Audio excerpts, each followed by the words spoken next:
I want to begin by first, of course, thanking Senator Akaka. People say, well, you know, what are you going to tell your supporters after being there for 1 year? And I thought about it and I said, you know, the only way I can thank them for this wonderful opportunity, and it has been an amazing opportunity, is to do the best that I can in Washington and to report back to you as to what I've done. But the words that you heard from Senator Akaka is something that I want everyone to remember. Because anyone who represents Hawaii knows that the heart and soul is best represented by Senator Akaka. He is very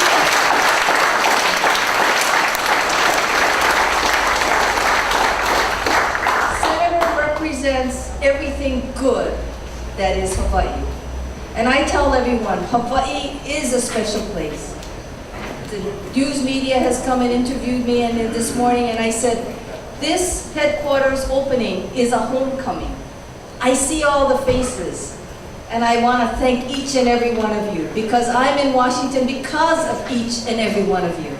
I said, you know, you have polls, you have people making political predictions, but we defeated all of them because of one thing, and that's the heart and the soul of the people that went out and supported us, never gave up, irrespective of what the polls may have said. People believed, and that's what it's all about. And that's what makes Hawaii a very special place. It tells us you can spend your millions and millions of dollars of trying to affect things, but people in Hawaii vote with their hearts. And Senator is exactly what we all want to be. And I hope that if I'm re-elected and can continue to serve even after that, that I can thank Senator for coming out early for me last year by showing him and showing each and every one of you that what I have is what he said. What he says, that Hawaii is special. And it is the love that we have for each other and the support that you've given me and those who, many of whom are here, have always so supported Senator, that is what defines us. And it doesn't matter what the super PACs may do, and it doesn't matter what the Republicans may say, because what matters is that we all know what's in our hearts. Thank you, Senator, again. Thank you.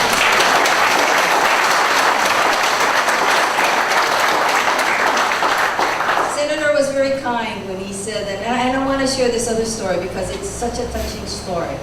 When President Obama was giving his State of the Union address, the chambers are made so cold, and it's in the House. It is so cold because of the lights. And I saw Jesse outside, and he told me, went back to talk to him, and he said, oh, Senator went inside. And I said, it is so cold there. So I was going into what we call the cloakroom on the Democrat side and see if, you know, they may have a lap blanket or something for Senator. But I didn't have to do that because the man who heads the cloakroom, his name is Mr. Sullivan, had already saved a blanket for Senator. And when I went to thank him, and then he gave it to me and we put it on Senator, we told Senator, you know, it's just too cold in here. And he told me his dad was head of the cloakroom before him. And his father said, the one person you do not forget is Senator Akaka. So he said, I always have a blanket for him, and I will always watch out for Senator Akaka. And I thought, this is amazing. 2 generations, and they have Senator in his heart. Where I benefited, he told me, since Senator seems to care about you, you're okay. I'll take care of you. So thank you, Senator.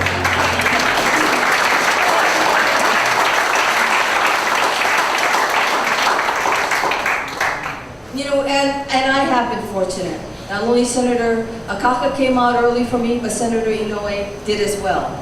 And Senator was on his way, but he may be under the weather, so we may not see him today, but he has come to various other events for us. And you know, when you think about it, you think about how do you thank these 2 great men who have served Hawaii served the nation in ways that you just can't explain. They have together kept Hawaii afloat. We are in the middle of the Pacific, and we are an economy that, yes, we had our downs, but we didn't go down like everyone else. And they have stabilized us because of what they do in Washington, D.C. So when I think about how do I thank them, I think about that every time that I cast a vote or I take a position. Someone said, well, what's your vision for Hawaii in the future? You know, and President Obama said it best. The 21st century is going to be the Asia-Pacific region. That means we are going to be right smack in the middle of where it's at. The three greatest economies of the world are on the Asia-Pacific. Us, Japan, China. All nuclear weapons, by the way, that we know of are in the Asia-Pacific region because Russia is also part of it.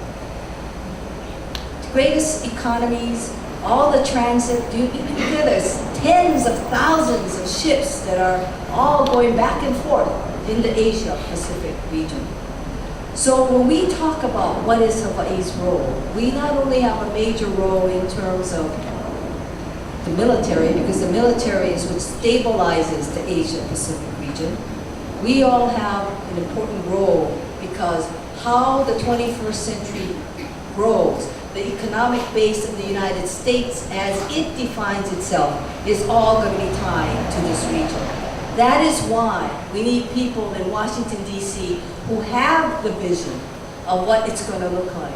You know, who would think that after my husband was in Vietnam, who would think that that country wants to be our friend? They want to be our friend. They want us to have people in Vietnam. Philippines want the presence of the United States. Singapore is building us ports. They want us there. What is Australia? Darwin. They want us there. What does it tell you? It tells you that everyone realizes that the power of the Pacific is in the United States, and it is our role in the Asia-Pacific region.